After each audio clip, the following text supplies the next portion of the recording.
হাদির গায়ে গুলি কেন? প্রশাসন জবাব দে, প্রশাসন জবাব দে। হাদির গায়ে গুলি কেন? লাগছে গুলি হাদির গায়ে। আমরা আছি লাখো ভাই, আমরা আছি লাখো ভাই, লাগছে গুলি হাদির গায়ে। এক হাদি মরে যাবে, লক্ষ হাদি দাঁড়িয়ে যাবে, লক্ষ হাদি দাঁড়িয়ে যাবে। এক হাদিকে গুলি করে থামিয়ে দিবা তোমরা, এক হাদিকে শেষ করেই তোমরা মনে করছো তোমাদের স্বার্থ হাসিল করবা। আর প্রশাসন জবাব দিতে হবে, প্রশাসন জবাব দিতে হবে। এদেশে কত কিছু হয়, কত কিছু হয়, কই বিচার হয় না কেন? প্রশাসন কি করে? প্রশাসন কি করে? আবরার ফাহাদের হত্যার রায় হয়েছে, এখনো পর্যন্ত রায় কার্যকর করা হয়নি। এদেশে আমরা শুধু রাজাকারদের বিচার হইতে দেখছি, আর কয়টা বিচার হইতে দেখছেন বলেন? আপনার চোখে কয়টা বিচার হইতে দেখছেন? শুধু রাজাকার নামে আলেম ওলামাদেরকে ফাঁসির কাস্টে ঝুলাইতে আমরা দেখছি, আর কয়টা বিচার হইতে দেখছেন? যেই একটা প্রাণ ঝরালেন, হাদির যেই প্রাণটা ঝরানোর জন্য গুলি করা হইল, ঠিক তেমন একটা প্রাণ বাঁচানোর জন্য এই তো রাজশাহীতে আমরা শিশু সাজিদের জন্য কত কিছু করলাম।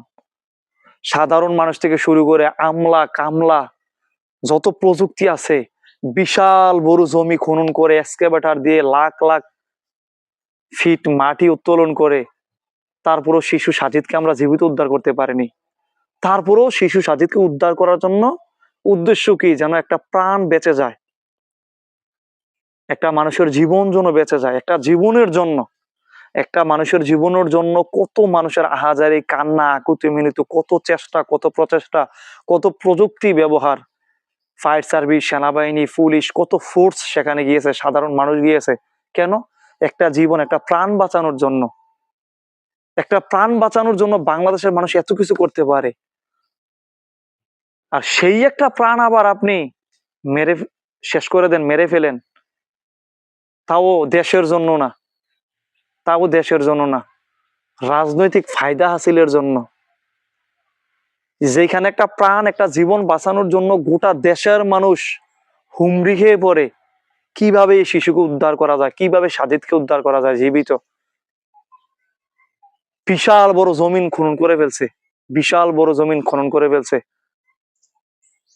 জমির মালিকরা এই পর্যন্ত কিছু বলে নাই মনে হয় না আমার, তারপরও জীবিত উদ্ধার হোক। কত মানুষ খেয়ে না খেয়ে সারাদিন মিডিয়ার ভাইয়েরা, প্রশাসনের ভাইয়েরা, সাধারণ মানুষেরা পড়ে আসলো, কারণ একটা জীবন বাঁচবে বলে।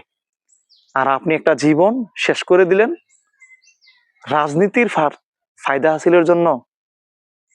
যেখানে একটা জীবনের জন্য দেশের মানুষ লড়ে, আর আপনি দেশের জন্য একটা জীবন তো শেষ করলেন না, রাজনৈতিক ফায়দা হাসিলের জন্য।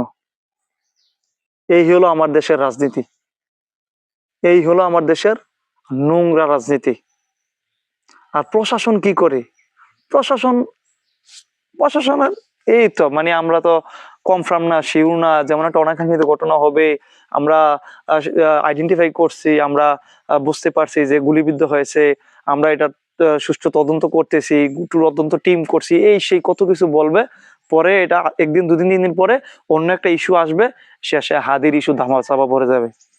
এই ভাবছেন? এই বুঝি ভাবেন? না, এই হবে না। এক হাদি লুকান্তরে, লক্ষ হাদি প্রখান্তরে। এক হাদিকে শেষ করবেন, লক্ষ হাদি দাঁড়িয়ে যাবে। দেখেন নাই কালকা রাত্রের ঘটনা? এক হাদির রূপে কত হাদি রাজপথে গর্জন দিয়ে নামছে। মনে করছেন কি যে এক হাদি সত্য কথা বলে, ন্যায় কথা বলে, ন্যায় ইনসাফের কথা বলে সে যদি থাকে তাহলে তো এই দেশে এটা সেটা করা যাবে না, নিজের ফায়দা হাসিল করা যাবে না, নিজের মতো করে রাজনীতি করা যাবে না, রাজনীতি তো স্বার্থ হাসিলের জন্য করি, সেই স্বার্থ তো আর এই রাজনীতি করে হাসিল হবে না, তাহলে এই হাদিকে সরাই দিতে হবে, এই হাদি থাকলে আমাদের বাধা হয়ে দাঁড়াবে। এই বুঝি ভাবছেন? আরে না, 24-এর আগের আর 24-এর পরের বাংলাদেশের মধ্যে অনেক ফারাক, অনেক তফাৎ।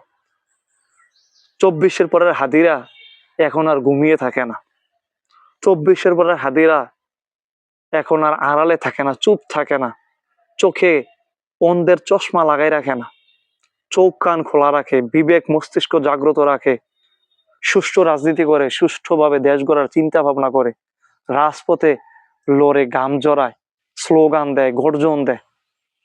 এটা 24-এর পরের বাংলাদেশ।